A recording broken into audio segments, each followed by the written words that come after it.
A lo largo de los siglos han surgido grandes imperios y civilizaciones. Sus creadores han gobernado naciones, regiones y continentes durante cientos, incluso miles de años. Algunos de los grandes legados y logros de estos imperios se han perdido en el tiempo, pero de lo que han dejado en rocas y ruinas podemos rescatar sorprendentes historias.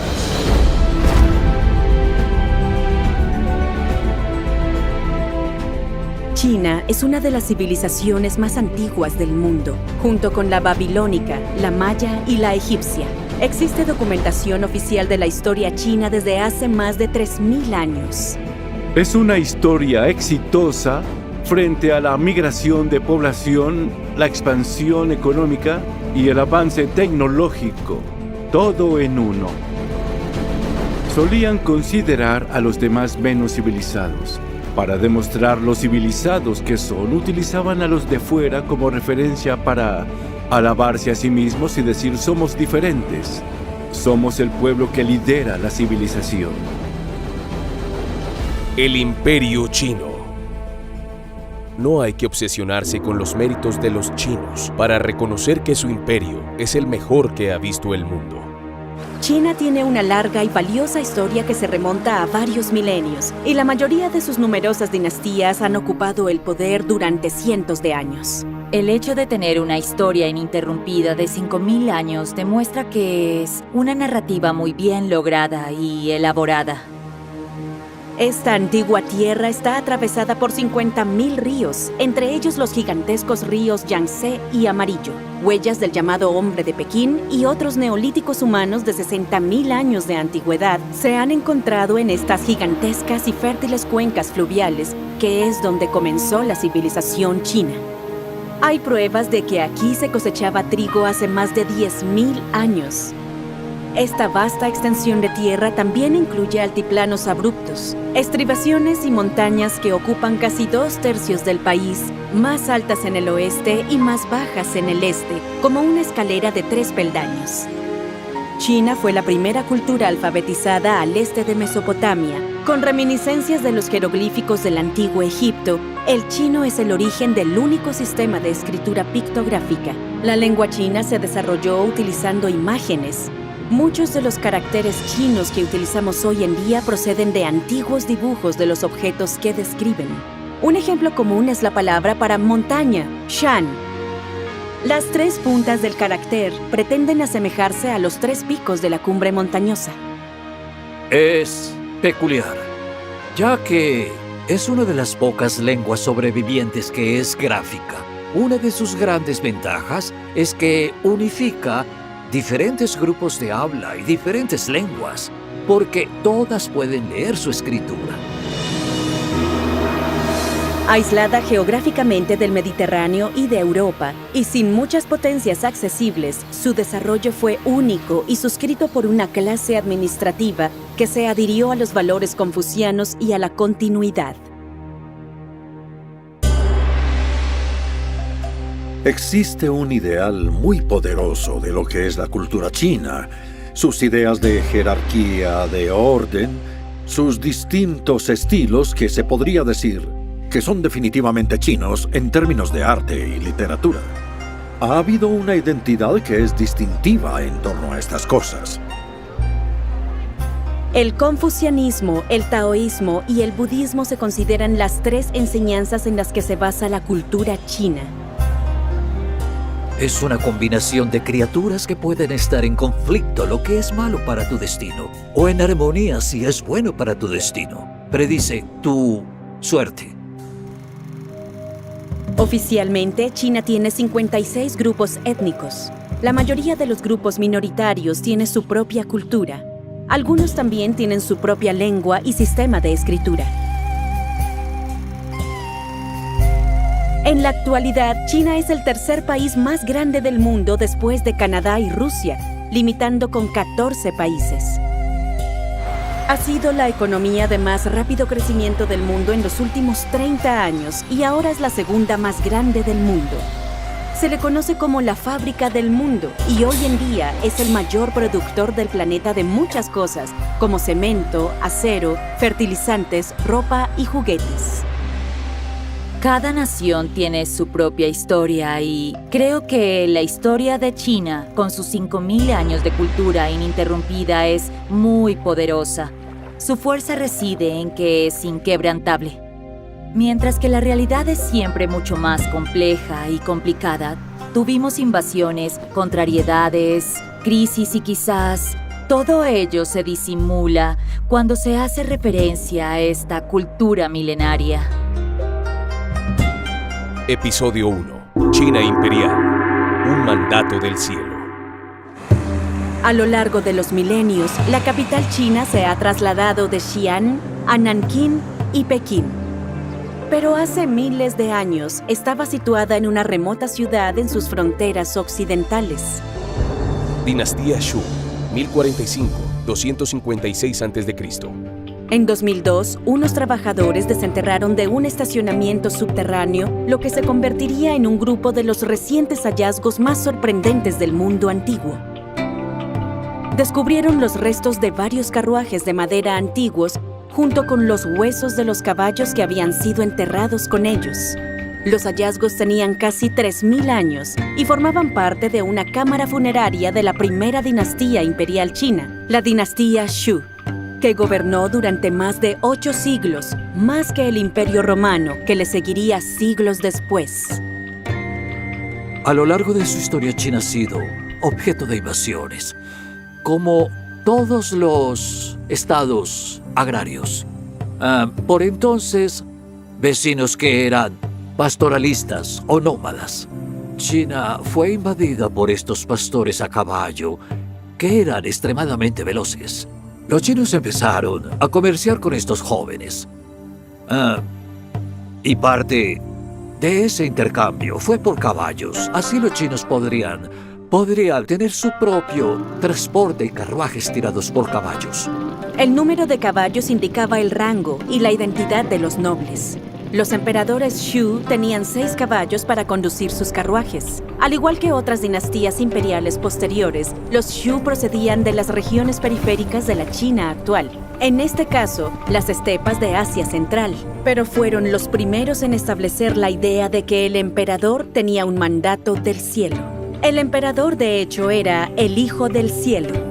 Uno de los grandes misterios de la historia de la dinastía china es ¿por qué no hubo una religión unificada? Cuando se piensa en la historia europea, se suele pensar en el crecimiento del cristianismo y en cómo prevaleció frente a otras religiones como el Islam y supongo que el judaísmo. Pero ¿por qué no hubo nada de esto en la historia china? Y yo creo que una de las respuestas es que el culto a esta figura semidivina, un emperador, a quien ni siquiera se le llamaba así en las primeras dinastías. He ahí la respuesta. Eran personas que casi se transfirieron al otro mundo.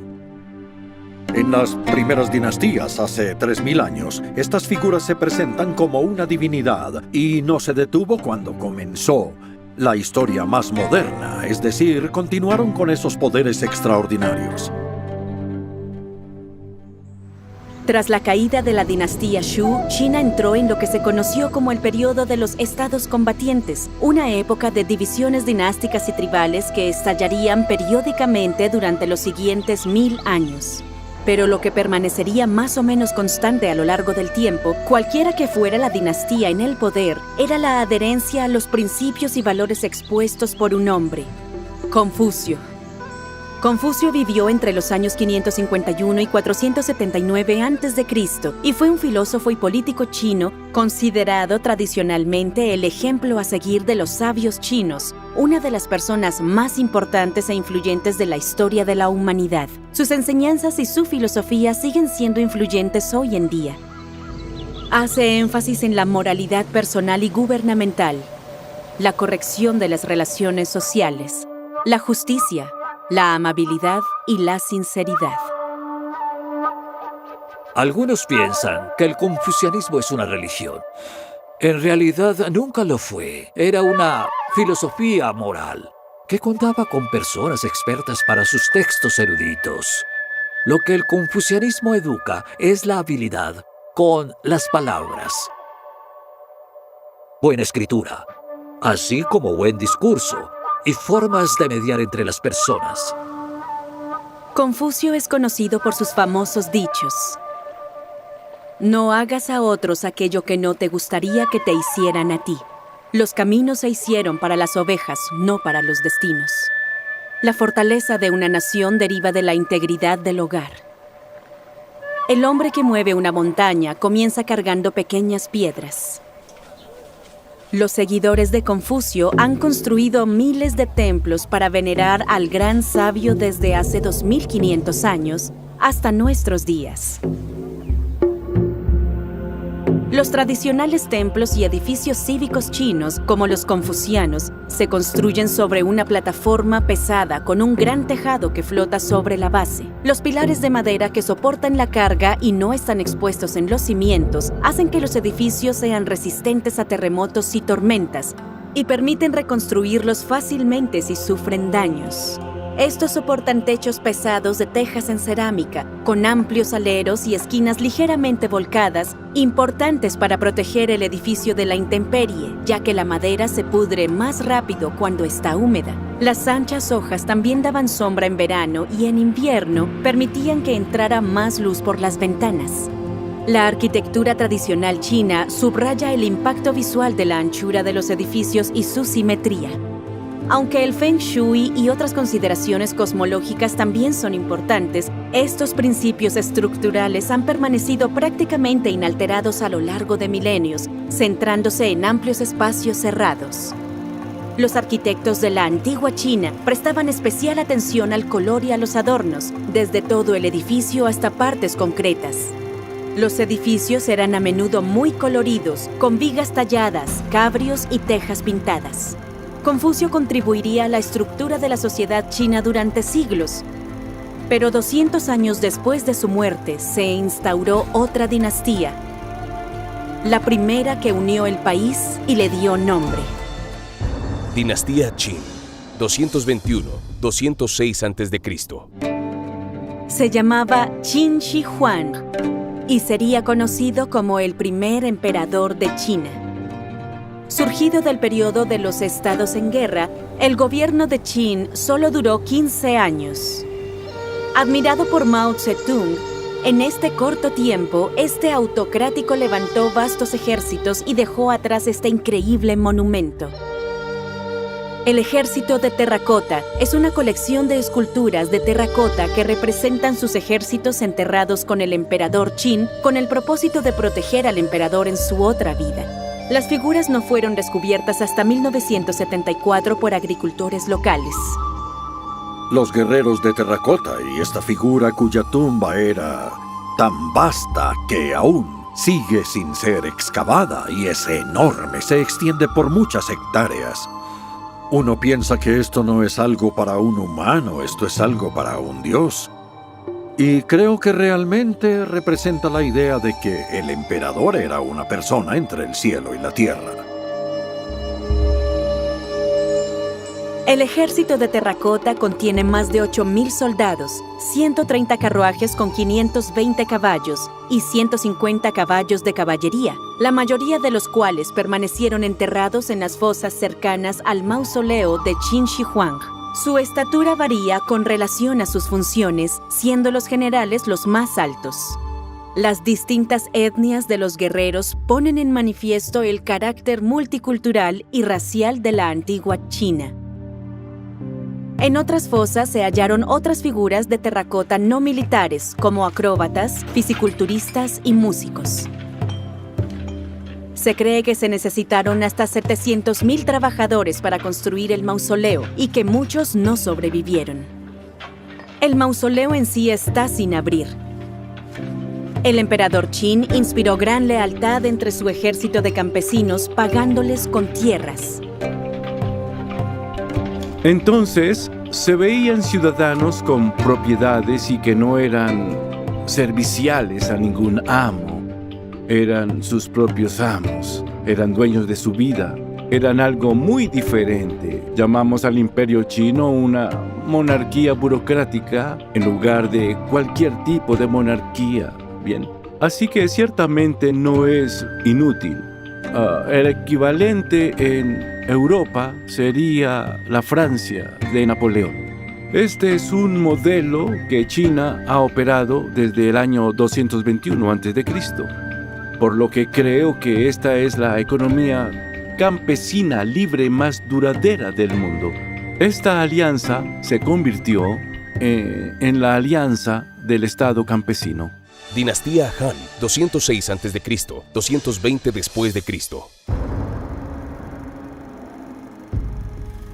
En la época de la siguiente dinastía china, la Han, China tenía una población de 120.000 millones de habitantes, el doble que el Imperio Romano, que estaba en el poder en la misma época. Eran el centro del universo.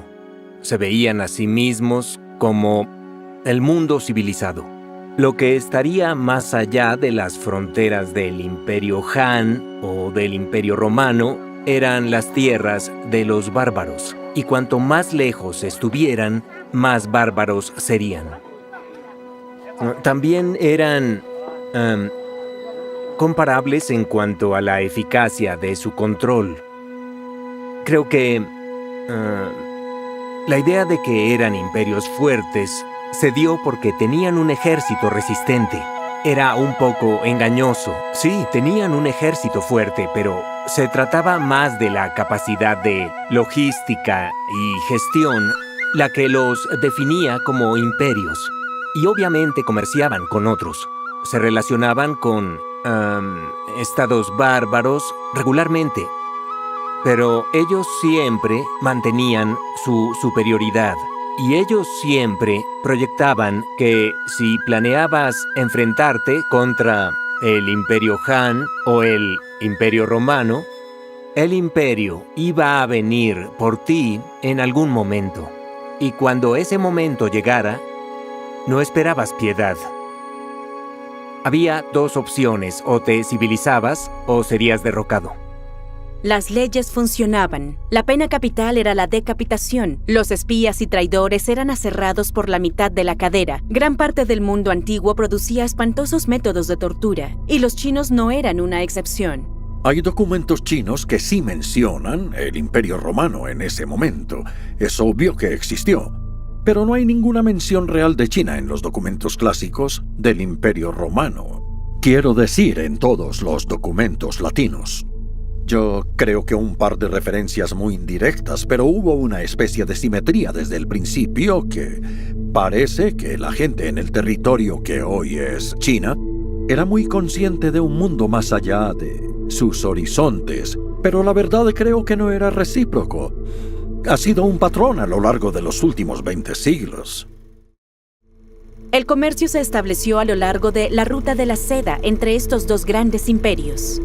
Las primeras guarniciones en el oeste en la dinastía Han llegaron hasta lo que ahora llamamos como el territorio occidental, donde vive la realeza. La idea de ser invadido era parte de la forma en que el Estado chino trabajó. Tenía que lidiar con invasores potenciales por medio del comercio con ellos, por casarse con ellos, haciéndoles regalos, invitándolos como tributarios, de modo que hubiera un intercambio de regalos. Eso sucedió a lo largo de todas las dinastías. Los Han gobernaron durante 400 años, del 202 a.C. al 220 después de Cristo, y este periodo se considera una edad de oro en la historia china, e influyó en la identidad de su civilización desde entonces. Una vez que tienes un imperio centralizado, entonces tienes una burocracia centralizada. Y en ese punto fue cuando el confucianismo estaba siendo introducido en el Imperio Han como una especie de ideología del Estado premoderno para proporcionar un tipo de autoridad moral al emperador para controlar. Y el control se ejercía no solo a través de la capacidad de gestión y logística y la amenaza de castigo, sino que también era el control a través de la difusión de esta idea. La idea de lo que estaba bien y lo que estaba mal, y cómo tú, como funcionario del gobierno, tenías que responder al emperador. La burocracia se hizo famosa en Europa. Se decía que estaba abierta a cualquiera con méritos. Así que la noción de una meritocracia, que se logró convertir en una especie de ideología en este país, fue modelada en el sistema de examen chino para su administración imperial. Es una de las invenciones chinas.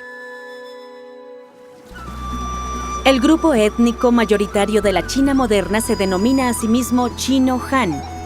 Su idioma se conoce como lengua Han y el chino escrito se denomina caracteres Han. Los Han desarrollaron un culto a la agricultura. Los campesinos recibieron nombres que no tenían en aquella época. Una cuarta parte de los nombres chinos actuales procede de este periodo. Los Han inventaron la ballesta, que las tribus bárbaras no tenían porque no podían fundir los bloques de bronce necesarios. Si vas a la ruta de la seda, verás la tradicional fabricación china de papel. En realidad, se sigue haciendo allí, incluso cuando en China ya no se hace el mismo. Para fabricar papel se hervía una mezcla de corteza de morena, cáñamo, sábanas viejas y redes de pesca, con lo que se obtenía una pasta que se machacaba y se removía con agua. Luego se sumergía en la mezcla un tamiz de marco de madera con una esterilla de cañas cocidas, que se agitaba y luego se secaba en hojas de papel que se blanqueaban bajo la exposición de la luz solar. Este proceso se fue mejorando gradualmente mediante el lixiviado, el pulido y el glaseado para producir un papel suave y resistente. Cuando la dinastía Han cayó en torno al año 250 después de Cristo, China volvió a dividirse en reinos rivales, esta vez durante otros 400 años, en un periodo conocido como los Tres Reinos. En los primeros 1300 años de su historia, el país había estado unido como tal durante unos 4 siglos.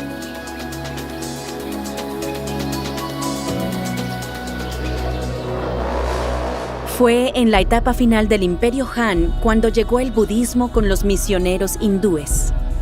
El budismo es la religión extranjera más antigua de China y se fusionó con la religión local, el taoísmo, que exponía un sistema filosófico que guiaba el comportamiento humano de acuerdo con los ciclos alternos de la naturaleza. El confucianismo, el taoísmo y el budismo constituyeron las 3 enseñanzas que han conformado la cultura china desde entonces. El taoísmo, al igual que los textos clásicos del confucianismo, es un sistema de autocultivación. Para los confucianos es una autocultivación para la vida cotidiana. Para el taoísmo es una disciplina ascética, una disciplina corporal, para alcanzar la inmortalidad, para tu propio cuerpo. Mientras que en el sistema de Confucio, la inmortalidad es a través de la línea de descendencia de los hombres. Así que la esperanza es que la línea de descendencia continúe en la eternidad. Y desde el punto de vista del taoísmo se espera que el cuerpo se vuelva un burócrata celestial, es decir, que se consiga una posición en el reino celestial y que el cuerpo se conserve en la tumba intacto. Los chinos prefieren aprender filosofía en lugar de religión, toman lo que creen que les ayudará y rechazan lo que consideran innecesario. Esto ha dado lugar a un gran número de dioses protectores y cultos que cuentan con millones de seguidores. Aquí en Fujian, en la costa este, se celebra un enorme festival para Matsu, la diosa del mar.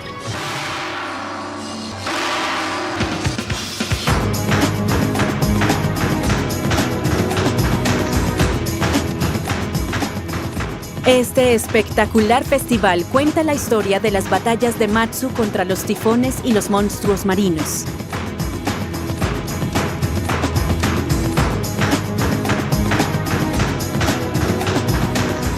También describe la lucha entre 2 grandes generales por su amor a medida que crecían los cuentos sobre sus poderes. Los emperadores chinos también sancionaban los cultos y la religión, pero el emperador de la siguiente dinastía china también se convertiría en el primer emperador budista del país. Dinastía Sui, 581 618. A pesar de las enseñanzas del budismo, el emperador Wen tenía fama de violento, pero también era despiadadamente eficiente, un meritocrático que vio cómo el nepotismo había destruido la dinastía Han. Los Sui pueden atribuirse el mérito de gran parte de la construcción del Gran Canal, hoy Patrimonio de la Humanidad de la UNESCO, que sigue siendo el canal o río artificial más largo y antiguo del mundo. Las partes más antiguas del canal se remontan al siglo V a.C., pero varias secciones se conectaron por primera vez durante solo 40 años de la dinastía Sui a finales del siglo VI. 5 millones de trabajadores vigilados por 50.000 guardias conectaban Pekín con los ganaderos del sur de China. El canal ayudó a unificar y gobernar el país. Sus gigantescos ríos fluían de oeste a este, pero el canal iba de norte a sur, permitiendo la distribución de los tan necesarios cargamentos de trigo. Dividido en 7 tramos, acabaría recorriendo 1.800 kilómetros entre Pekín en el norte y Hanshu en el sur, uniendo los ríos Amarillo y Yangtze. Todo el transporte fluvial financiaba a 22 ciudades sin ayuda, y todavía siguen allí. Y también la vía fluvial continúa funcionando hoy en día. Así que en ese sentido es una maravilla de la ingeniería y también es una maravilla de los recursos del Estado. Y realmente no sabemos cómo lo hicieron. Imaginen la mano de obra que se necesitaba, incluso hoy, para construir un canal de 3.000 kilómetros de largo en este país. Con el tiempo, las dinastías posteriores actualizaron y mejoraron el canal, empezando por la siguiente gran dinastía del país. Dinastía Tang, 618-907. Estaba abierto en términos de ideas. Estaba abierto a ideas no solo dentro de la antigua China, sino también externamente, desde más allá de los límites del propio imperio Tang. Pero eso fue en parte porque la corte imperial de la dinastía Tang era mitad turca y mitad Han. No eran completamente de la realeza Han, así que siempre estaban dispuestos a mirar más allá de las fronteras chinas en busca de ideas y aceptarlas. No eran chinos, tampoco eran Han. Básicamente eran turcos. Al igual que los Sui que les precedieron, los Tang se inclinaron hacia el budismo. La corte lo adoptó, como había hecho con los taoístas, por razones alquímicas, es decir, para preservar el cuerpo y la línea de fertilidad del emperador. El gran Buda de Leshang se construyó en esta época.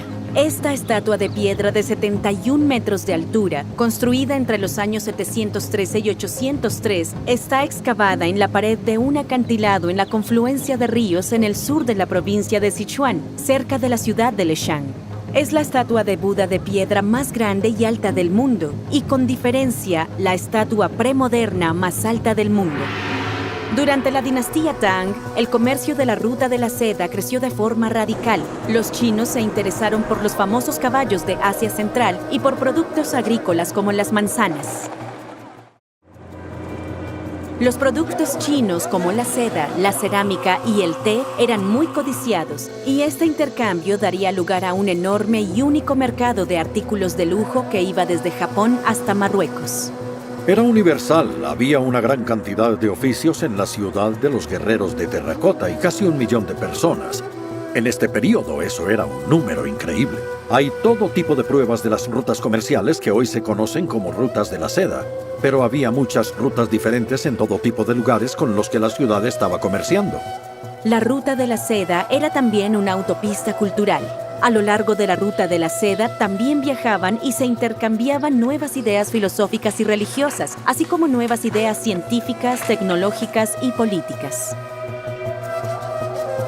Para el siglo IX, los Tang eran una de las dos grandes potencias mundiales. La otra era el Imperio Musulmán Abbasí, con sede en Bagdad.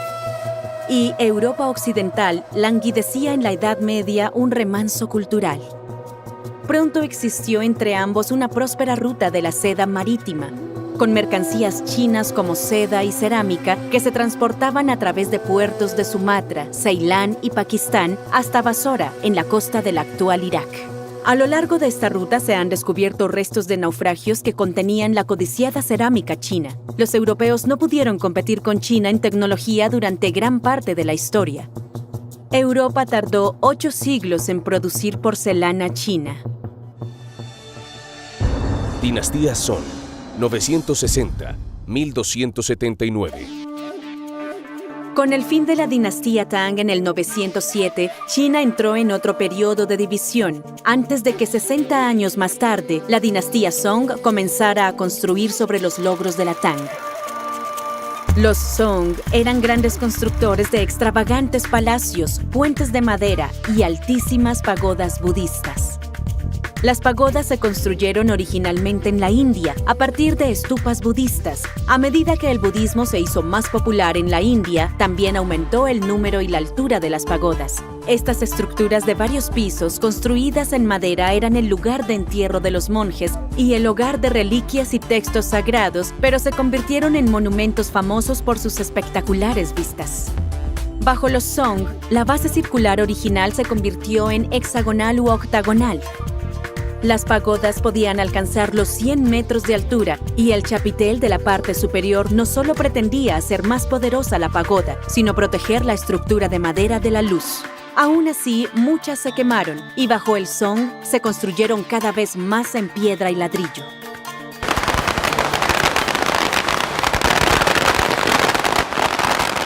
La pólvora se había desarrollado bajo los Tang y durante los Song vemos su uso en bombas incendiarias utilizadas en catapultas.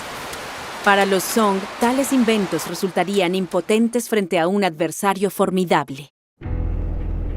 El vecino del norte de China, el Imperio Mongol bajo el mando de Genghis Khan, había conquistado vastas zonas de Asia Central que llegaban hasta los extremos orientales de Europa, y en 1205 Genghis Khan comenzó a realizar pequeñas incursiones en territorio chino. Luego, en 1279, el país sufrió una brutal invasión en sus fronteras septentrionales por parte del hijo de Genghis Khan, Kublai Khan. Los Song fueron aplastados. Esta fue la primera vez en la historia que toda China fue conquistada y posteriormente gobernada por un dirigente extranjero o no nativo. El imperio mongol se extendía ahora desde el Pacífico hasta el Mediterráneo. En China, los mongoles se enfrentaron a una dura resistencia durante 40 años. Es lo más largo que se registró. Bien, ahora la táctica mongol era la siguiente. Les damos un preaviso y volvemos en una semana o 2. Abrirán las puertas de su ciudad. De lo contrario, acabaremos con lo que se mueva. Gatos, manos, perros, humanos. El idioma no era el mandarín, no era el chino. Todo el ejército mongol y la administración mongol estaba a cargo de los mongoles o tenían mercenarios. Ellos no permitían a los chinos hacer parte de ella, por lo que era una especie de sistema a tiempo parcial. La orden de Kublai Khan era matar chinos. ¿Cuántos chinos fueron asesinados? Realmente no lo sabemos, pero por el registro del censo hecho por el segundo emperador del dominio mongol, la población china se redujo en más del 90%. 9-0. El 90% de los chinos desapareció. De los casi 100 millones de habitantes, quedaban cerca de 7 millones. Fue increíble, así que creo que fue un milagro para China sobrevivir a la civilización occidental. Los mongoles ejercían una especie de sistema feudal para el control político y ejercían la esclavitud para su mercado laboral.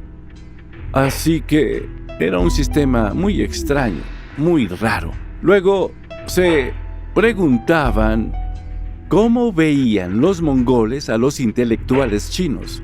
Decían que los intelectuales debían estar por debajo de las prostitutas. ¿De no creer? Dinastía Yuan, 1279-1368. A los chinos se les prohibía casarse con mongoles, hablar su idioma o llevar armas de fuego. Marco Polo visitó China durante esta época. Los eruditos chinos consideraban que los relatos de Marco Polo no reflejaban fielmente la vida en China en esa época. Según su propio relato, trabajaba como inspector imperial de alto rango, informando de manera teórica al trono del sur de China. Y él era realmente el hombre que representaba al gobierno mongol. Ahora, tenemos varias dudas sobre su verdadera identidad o su experiencia en China. Nunca mencionó los palillos chinos. Nunca mencionó la escritura china. Nunca mencionó la Gran Muralla China. Y etcétera. Así que parece que en realidad nunca visitó a China de manera personal. Dicho esto, digamos que sí estuvo en China, pero sin duda se mezcló con los mongoles y sus compañeros, a los que llamaban gente de ojos de color. Gente de ojos de color significa medio europeos y medio orientales. Ellos tienen colores de ojos diferentes a los chinos. Bien, así que eran personas que los gobernantes mongoles usaban para su beneficio en puestos que tuvieran algún poder. Y entonces debemos comprender que si él estuvo en China, seguro China ejecutaba una segregación racial para separarlo del resto de la población. Pero los mongoles hicieron que viajar por la ruta de la seda fuera más seguro. Marco Polo dijo que encontró un país que se había abierto. La cerámica y la porcelana china ahora eran especialmente apreciadas a lo largo de la ruta de la seda. Los chinos hallaron la forma de cocinar la cerámica a temperaturas muy elevadas siglos antes que nadie. Así se obtenía una cerámica mucho más dura. Hay pruebas de que el aspecto distintivo de la porcelana Ming se vio influido por la cerámica persa que recorría la ruta de la seda. Pero la sangrienta ocupación de los mongoles no duraría. Dinastía Min, 1368-1644. Nanjing aparece hoy como otra moderna ciudad china del siglo XXI. Pero en el siglo XV se convirtió en capital de China con la llegada de la dinastía Ming, la última gobernada por los chinos Han. En 1400 era la ciudad más grande del mundo, con 500,000 de habitantes. Las murallas de esta ciudad, de 50 kilómetros de largo y construidas por 200,000 trabajadores en 21 años, son de las más largas que se conservan en China. Aunque la capital se trasladaría pronto a Pekín, siguió siendo la capital del sur durante gran parte de los 300 años de gobierno de los Ming. En el corazón de Nanjing, construyeron una increíble pagoda de ladrillos de porcelana de colores. Esta torre de porcelana se mantuvo en pie durante 400 años antes de ser destruida en la rebelión Taiping de 1860. En la actualidad, en Nanjing se construyó una versión moderna que reproduce exactamente sus dimensiones.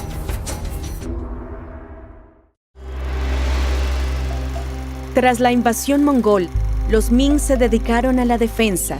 Fueron los Ming quienes construyeron gran parte del monumento más emblemático y perdurable de China, la Gran Muralla China. Sigue siendo uno de los logros físicos más impresionantes de la historia de la humanidad. Entre la frontera septentrional de China y Mongolia, la muralla se construyó gradualmente a lo largo de 1500 años como medio de fortificación contra las fuerzas invasoras, en particular las tribus nómadas de Asia Central.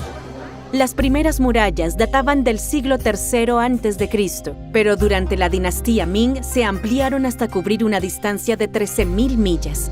Al final se habían construido 3.000 fortificaciones en un periodo de 1.700 años. Serpenteando a través de colinas, llanuras, desiertos y pantanos, con una altura media de 7,5 metros y albergando 25.000 torres de vigilancia o balizas a lo largo del recorrido, esta robusta barricada artificial se empezó a construir desde el siglo V a.C. Los muros forman la mayor parte de la estructura construida. Tienen una altura que oscila entre 6 y 9 metros. La anchura de la base alcanza los 6 metros y medio y se reduce a 5 metros y medio en la parte superior. Los altos bastiones o torres de señales se colocaban a 18 kilómetros de distancia unos de otros y normalmente se situaban en la cima de las colinas. Se utilizaban señales de humo para transmitir información y comunicaciones militares durante el día y fuegos o balizas por la noche. Construida a lo largo de un arco que delimita aproximadamente Mongolia de China, la Gran Muralla es la mayor estructura jamás construida en términos de masa y superficie. El propósito no es detener a los soldados de fuera de China, sino a sus caballos. Los soldados pueden escalar fácilmente la pared con sus manos y, básicamente, cuerdas. Los caballos no pueden escalar. Por lo que una vez que estos soldados enemigos que vienen en cualquier número a China, entonces son básicamente desarmados con un arma que es verdaderamente eficaz. Es una barrera formidable para el poder mongol. En 1449, tras la derrota del ejército Ming a manos de los mongoles, se ordenó una reconstrucción masiva de la Gran Muralla. Las secciones más cercanas a Pekín, ahora trono de la dinastía Ming, se reforzaron especialmente hasta hacerlas impenetrables por cualquier medio.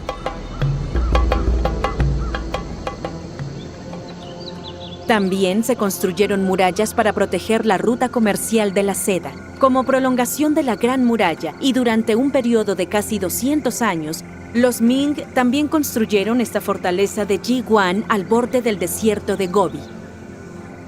Marcaba la puerta occidental de China, la extensión del poder imperial Ming. Frente al corredor de Hexi, más allá de las puertas se extendía un reino de nómadas, exiliados y tribus hostiles.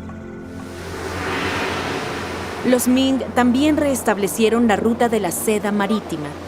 Las expediciones del almirante eunuco Chen De lograron establecer nuevas relaciones comerciales.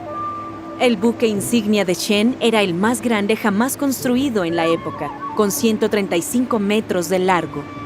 Realizó 7 expediciones, la última en 1433, en las que participó con 250 barcos y 10.000 marineros, y que lo llevaron hasta la costa oriental de África.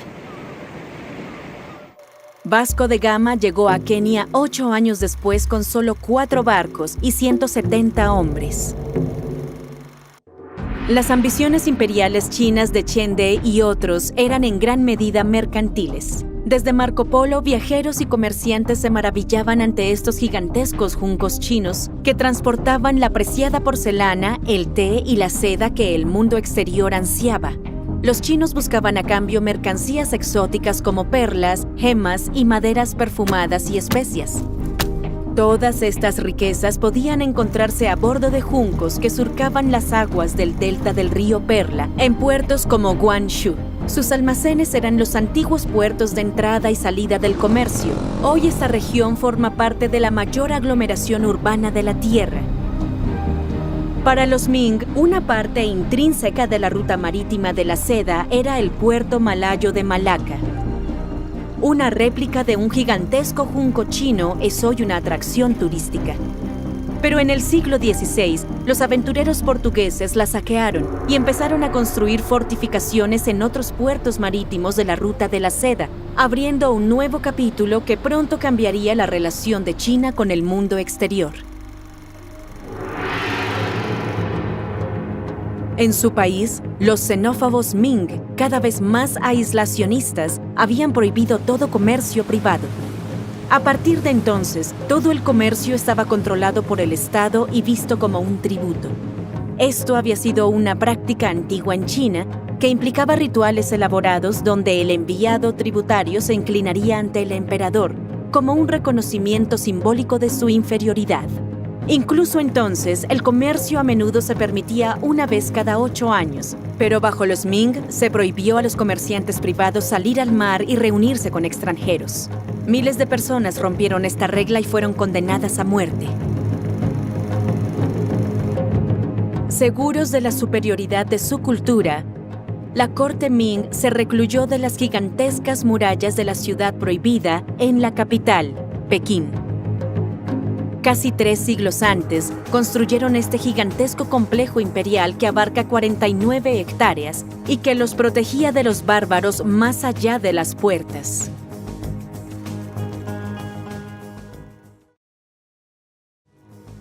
Pero en el siglo XVI, los bárbaros se acercaban. En la costa occidental de la India, donde siglos antes los chinos habían levantado gigantescas redes de pesca, los portugueses construyeron puertos, comerciaron con especias y trajeron también su religión. Los europeos también trajeron algo que amenazaba a la moneda de cobre china: la plata. Los chinos producían año tras año una gran cantidad de excedentes porque tenían perecederos. Y las monedas de cobre chinas no podían, mantener realmente su valor, ¿sí? Así que trabajaron muy duro para encontrar el equivalente de algo que se pudiera utilizar para restaurar y básicamente mantener el valor de la moneda. Y además debían tener esos suministros interminables de ello. Así que los chinos comienzan a exportar té, porcelana, seda para comprar en plata. La plata no era gratis para China. Tenían que comprársela a los españoles. Y así que imaginen, hace 250 años, más de 1,000 millones de pesos llegando a China. Así que los chinos deben haber vendido el equivalente a más de 1,000 millones de pesos de excedentes chinos para comprar esto. Así que podían mantenerlo y cada abuelo podía heredárselo a sus nietos. En China, ciudades como Pingyao se habían convertido en el centro financiero del Imperio Ming. Aquí se almacenaba y procesaba gran parte de la plata. Se calcula que 3/4 partes de la plata extraída de las colonias españolas de América Latina acababan en China. Las murallas de Pingyao se construyeron en 1370, solo 3 años después de la llegada de los Ming. Las murallas siguen siendo una de las mejor conservadas de China, pero después de 300 años, el Imperio Ming tenía los días contados. Las dinastías comienzan siendo muy fuertes, eficaces y controladas centralmente, y declinarían con los años en términos de su eficacia, y por lo tanto la capacidad de controlar las partes lejanas del frente del imperio. Tuvo enormes logros, en particular la cuenta de las aventuras marítimas que se llevaron a cabo en la primera parte de la dinastía Ming. Pero hacia el último cuarto o incluso 1/3 de la dinastía era en verdad muy corrupta e ineficiente. Y la vida en ese período de la China Ming no era tan maravillosa para la persona promedio que vivía en el imperio. El ir y venir de las dinastías siempre podía atribuirse a la retirada del mandato celestial.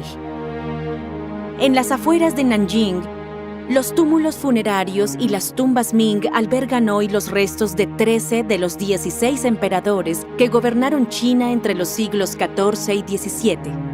Pronto otra poderosa dinastía sustituiría a los Ming, pero en muchos aspectos estas increíbles estructuras siguen siendo la imagen perdurable de la magnificencia de la China imperial.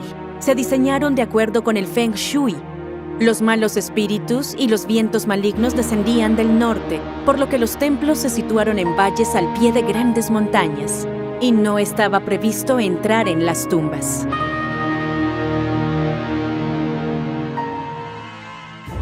Desde el punto de vista eurocéntrico, si eres tan fuerte, tan capaz, debes conquistar el mundo.